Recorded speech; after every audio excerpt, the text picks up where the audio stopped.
Добрый день, дорогие подписчики и гости нашего канала. По многочисленным вашим просьбам сегодня проведем ответы на ваши вопросы. Вопрос от подписчика Александра. Почему при беге болит правый бок? Спасибо за вопрос, Александр. Хороший вопрос. Все дело в том, что болевые ощущения от правого бока во время нагрузки, бега, тренировки связаны с таким органом, как печень. Эта боль появляется в связи с резко появившейся вдруг физической нагрузкой. В организме получается передел распределения крови из своих запасов для быстрого снабжения мышц, органов, систем энергией и кислородом. В итоге этого механизма печень кровью переполняется, капсула ее плотная, да, с нервными окончаниями еще, распирается кровью и растягивается, возникает боль. Итак, перерастянулась капсула печени, боли в правом боку. А если капсула селезенки перерастянулась, то левый. Как помочь себе? Надо прекратить или снизить скорость и интенсивность своей нагрузки. Следующий вопрос. Вопрос Ирины Яковлевой. Какие продукты ухудшают работу мозга? Спасибо вам за вопрос, Ирина. Итак, надо снизить потребление, лучше отказаться от следующих продуктов для улучшения работы мозга. Алкоголь.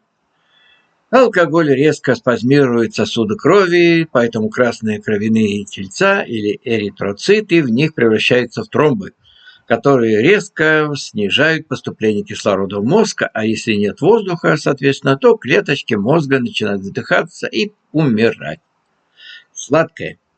Чересчур глюкозы в крови ведет к появлению инсулина, который замедляет транспорт аминокислот и питательных веществ в клетке мозга, и появляется слабость и усталость. Далее, соление. Да, соление. Соление изменяют кровообращение в мозге, так как жидкость задерживается в организме, и ткани и сосуды начинают попросту оттекать.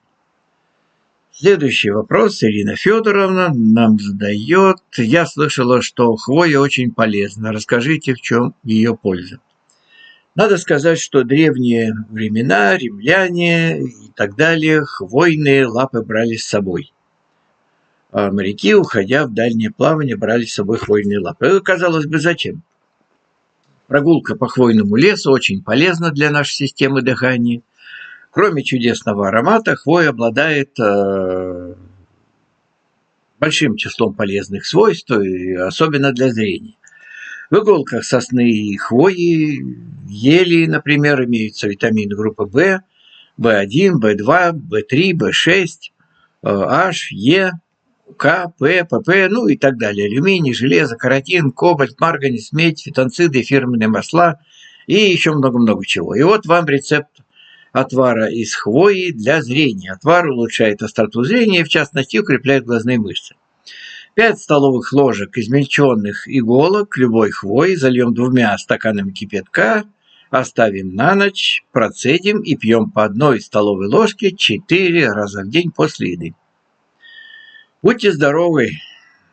Теперь небольшая ремарка, уже без вопросов. Почему нельзя сидеть нога на ногу? Поза нога на ногу очень влияет на венозную систему нижних конечностей. Как именно влияет?